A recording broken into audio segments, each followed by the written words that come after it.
Hello everyone and happy February. I hope you're having a good year so far.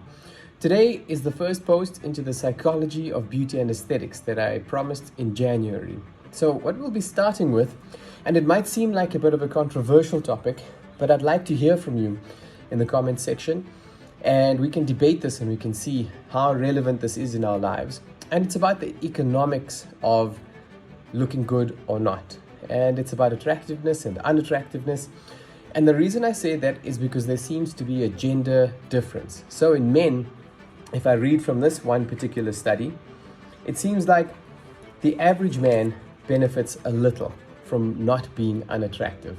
But the good-looking man is more likely to get hired at a higher salary and to be promoted faster than his unattractive competitors. When it comes to women, it seems like there's a bigger demand on them. And it almost seems like average is a disadvantage, and being unattractive is a bigger disadvantage to a man being unattractive. So it is advantageous for women to be attractive, but the most disadvantaged are the ones who are unattractive, according to the study.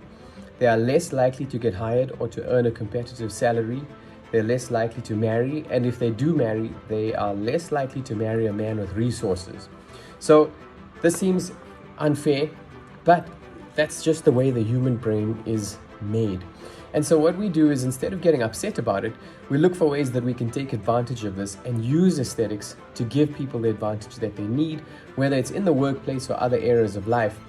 It would be silly for us to deny that this actually exists and to pretend that the psychology of the human mind is something that it isn't. So that's what we do, is we look for ways to almost hack the brain of the people that are looking at you so that they're nicer to you. You know, the goal is not to look like you've had aesthetics done. It's to look like you, but an attractive version and a happy, healthy version of yourself. Hello everyone and happy Valentine's Day. I'm not in scrubs today because we're celebrating with our little t-shirts and talking about the psychology of aesthetics again. So now in the second episode, I'd like to address something that came up in one of our previous episodes, or the only previous episode, where one of our followers asked the question about how the attractiveness of the subjects in those studies were actually rated. So what were the criteria for beauty?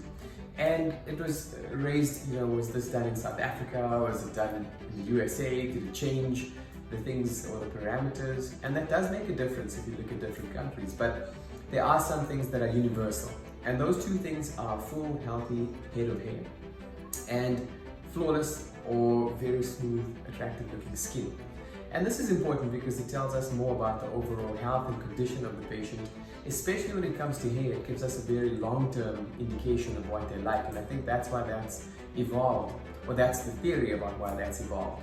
When it comes to the skin, this is why it's become so popular to use things like platelet-rich plasma, skin boosters, redensity, rederminization, all of these little types of injections that we use superficially in the skin to stimulate collagen and elastin to get a tighter, smoother, cleaner looking skin, along with chemical peels which will erode some of that dead epidermis and stimulate the dermis to become more plump and almost draw in more water as you form more collagen in that dermis.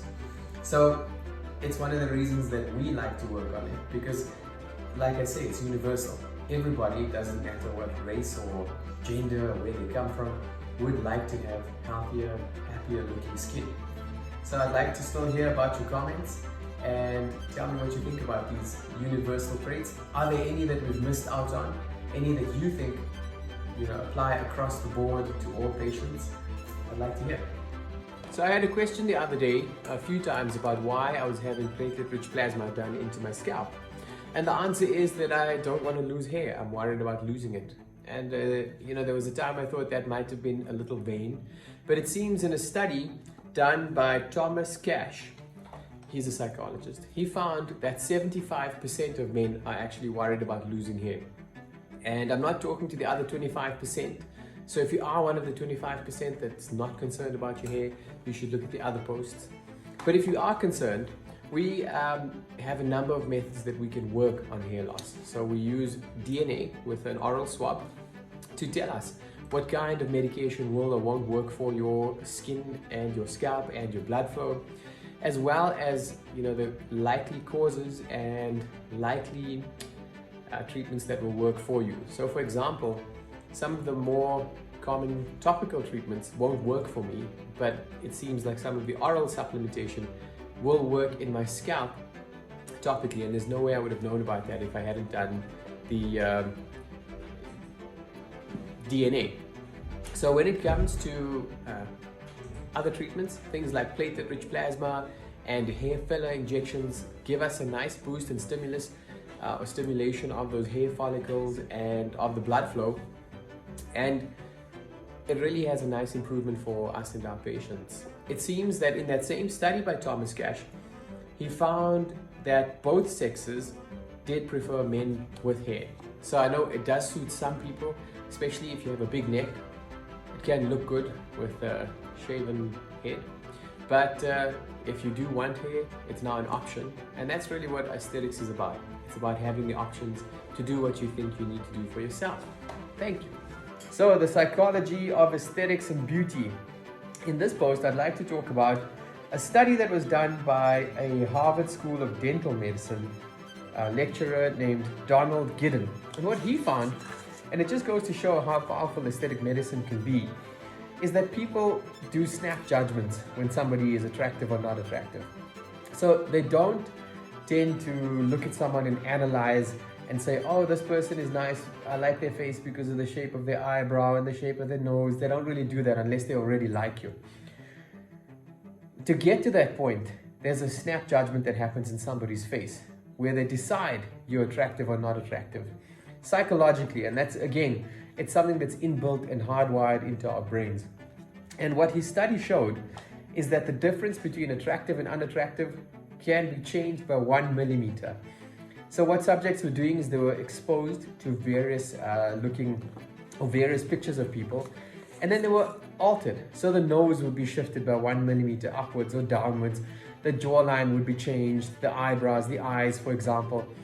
And they found that obviously if something was grossly manipulated, everybody was unattracted. But the difference came in the rating at 1 millimeter, the difference between the size of the lips, for example, or the curvature of the nose. And this is why sometimes people underestimate the power of aesthetic medicine. Things that we can achieve just by using tiny amounts of botulinum toxin or little bits of filler into the nose. When you think about a teaspoon of filler, that's 1/5 of one syringe is 1/5 of a teaspoon. And it almost sounds like too little to do anything, because that amount of volume shouldn't be able to do so much. But because of the psychology of the human brain, changing parameters by 1 millimeter makes a difference and makes people attractive or not attractive to the outside viewer.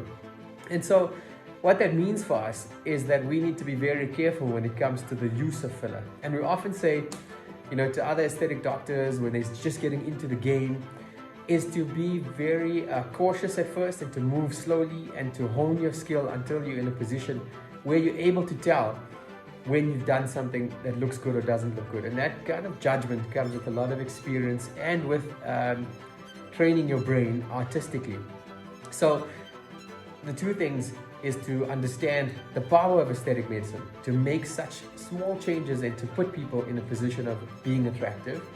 And also the danger, where if you do it incorrectly, you end up making somebody look less attractive accidentally, simply by using a very small amount of filler in just the wrong place. So it's a bit of excitement to show both the power, but also a warning if you are a practitioner or a patient, to make sure that you realize that this is somebody's face or body that you're dealing with, and that 1 millimeter is all it takes to be attractive or unattractive. Hello everybody, today we're talking about the psychology of aesthetics again, and we're now on the 7th installment, I guess you could call it. Today what I'm talking about is 3 different studies, but very important, and you'll see why they interlink just now. So the first one is in relation to the universal nature of attraction. So I've had some questions before on some of my previous posts about the definition of beauty. because I know there has been some coverage in the media as well over time about differences between races in how beauty is perceived. Obviously, I've never believed in that. And if I can quote one of these studies, one done by Michael Cunningham, where he speaks about the fact that a beautiful Asian, Hispanic, Afro-Caribbean, Caucasian, whichever one it was, if they had large, widely spaced eyes, high cheekbones, smaller chins, and fuller lips, they were found to be attractive by everybody that looked at it, regardless of the race of the observer or the race of the person that they were looking at. So there's definitely a universal side to attraction. And this is because, like I've always said before, we all descend from the same group of people, and we're all basically very distant cousins to each other. So it does make sense that certain things would be universally found to be attractive. But one of the other things that we need to keep in mind, I know it seems like if it's not the same thing that's attractive for everybody, because if it was, you could take a picture or mold or a template and stick it on somebody's face, and you would know exactly where to fill to make it look exactly like the template. But you wouldn't need a doctor then, because you could just have a computer do that, and you could have a 3D printing robot inject wherever the filler needs to be, and you would match the mold, and that would be it. But obviously it's not like that. So the next study I'd like to talk about is one done by a cosmetic surgeon named Earl Mattery. I'm sorry if I said that wrong, but what he found is that there is no measurement system that you can really use and apply to everybody's face to give you something that would amount to what we could call a cookie cutter appearance.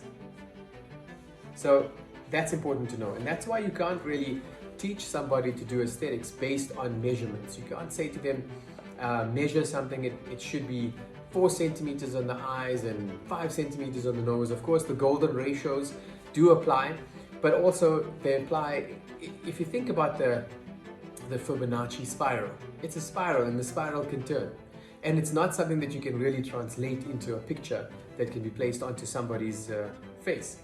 So when it comes to the last study that I'd like to involve in today's discussion, basically what it says when we talk about phi ratios, there is no math formula so far that captures the beauty of the human face as a whole. For scientists in this century, the key to understanding human beauty is in our biology, not really in mathematics. And so again, the 1 to 1.6 ratio is useful for us to get more or less closer to what we want out of our patients' results. But that's where the name anti-aging art came from, because there's a very big portion of what we do is artistic, and it's something that you have to develop by developing the artistic side of your brain. You can't do it by reading about it in textbooks, and you have to acquire that. So to the other doctors that are, I get a lot of messages from other doctors asking about what I do to train myself. You can't study textbooks and read about the beauty and expect to understand what beauty is. You need to be involved in that. You need to look at pictures, movies, people that you think are beautiful. You need to appreciate animals and flowers and nature and the universe, and everything that you see has, they have overlaps. And without developing that side of your brain through sculpting and drawing and painting, you'll never be able to sit with the patient, assess their needs, and then match the biology and the science and the anatomy with the aesthetics and the beauty side of it, because it's very difficult to describe that in numbers. And when you do create sort of cookie cutter molds and codes, they can even sometimes work and they can give you good results, but they can never give you the best results, and they tend to not look as natural as assessing a patient's face using your own judgment, which you develop through experience. Okay, good. So that's today's Psychology of Aesthetics, And if you have any comments or queries, please write them here and I'll respond. But please don't write anything rude. Sometimes I get some messages which are a bit idiotic. So let's keep it professional and constructive. Thank you. So today in the Psychology of Aesthetics, I wanted to talk about the universal nature of attraction. I think sometimes we get caught up in blaming the media for dictating what is and isn't attractive. But the truth is that the media actually responds to what human beings and the human mind finds attractive. So proof of this was a study done by Douglas Jones and Kim Hill, where they looked at people from various tribes in Venezuela and Paraguay, and they showed them pictures of American college students. So these are people that they've never seen before, and these tribes were very isolated and were not exposed to the media that we would all otherwise be exposed to, and found that their attractiveness ratings that they had given to different pictures were the same. Even though these two tribes had evolved in isolation from each other, hadn't really had contact with each other, they had the same ideals. And it shows that human beings, because obviously we all come from one real family, you know, we all date back to people who had migrated, and you know, we're one species. This is why race as a concept is very flawed. There's no such thing as discrete races of people. But what we find is that it's universal attraction, and it gives us the opportunity to be able to work on patients, understanding that there are certain things and traits that people would find attractive regardless of who they are, where they come from. And it means that we can work on a face from that standpoint, knowing that no matter who looks at that patient's face, wherever they come from in the world, they would find this specific set or specific structures as attractive, or they would find it attractive. So interesting thoughts. I'd like to hear your comments, and I'll respond to them as best as I can. So back to the Psychology of Aesthetics. I think this is number 8, and we often get patients asking us things like, what if people know that I've had fillers? What if they know I've had botulinum toxin and fillers, and they know that I come to you? And obviously we don't share this type of information with anybody. Confidentiality is very important for us, as with any other medical procedure or medical treatments. But what's interesting to note, and this extends to animals as well, so there were some studies done that showed that, for example, birds and peacocks, by adding artificial feathers, which clearly were fake, but enhanced some of the things like length of feathers or colors of feathers, they found that other birds did find them more attractive. And I'm not sure who asked these birds, but I think they more judged based on their behavior. And when it comes to human beings, they've shown in the same types of studies where they could actually ask that even if people knew that there was, for example, artificial implants in breasts, they still were more attracted to better looking shapes, because they appealed to people on a subconscious and psychological level. And that's the whole point of these posts about the Psychology of Aesthetics and beauty, is that it's beyond our control. And it's, although we might make conscious efforts to suppress our attraction or to determine our behavior based on, you know, conscious thoughts and higher thoughts or higher functions, the fact is that we are almost slaves to our appreciation of beauty and looks. And it doesn't, again, it's something that is a fact. It's not something that we should deny or be afraid of or be shy of. It's human nature. Just like we get thirsty, we are attracted to certain things. And so even if you have fillers and people know that you've had fillers, they won't be less attracted to you if they know it's fillers, provided the filler is done in a way that looks good, looks natural, looks real. It can't look fake. Obviously, if you take somebody and you blow their cheeks out to here, their lips out to here, they no longer fit what looks attractive to a human brain. So this is why we use the psychology in our benefit. We use it in a way that we can almost hack the brains of the people who are looking at us. So that's today's post on the Psychology of Aesthetics. So in today's Psychology of Aesthetics, our 9th video. I'm talking about male aesthetics and the difference between male and female ideal outcomes. So obviously we really don't like, and I say we as in our practice, we really don't like using cookie cutter molds to shape people's faces. We don't want to have a typical male and female face. We use the foundation that the patients come in with so that we make sure that they look like themselves, but happy, healthy, youthful, better looking versions of themselves. But people should still recognize them as themselves. So when it comes to the differences between male and female aesthetics, it's important to understand we can't do exactly the same things. The goals are not the same. And one of the differences, for example, is the jawline. Men do tend to look better with a slightly larger masseter muscle, a more defined jawline. Obviously that's for everyone, but slightly broader chins and jaws. It does help them. And the studies have shown that this makes them more successful in life, in business, in the amount of money that they earn, in the types of people that they can attract. And it's not, again, it's the psychological side of it, and that's what the female brain finds attractive. But what's important to realize here is that it's not a situation or a concept that you can just stretch forever and ever and think that the bigger your jaw is, the more attractive you could be as a man.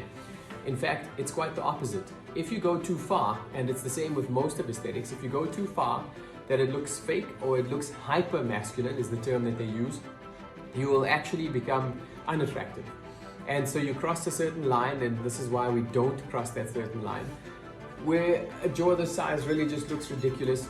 And in some men, they have something called a Minotaur syndrome.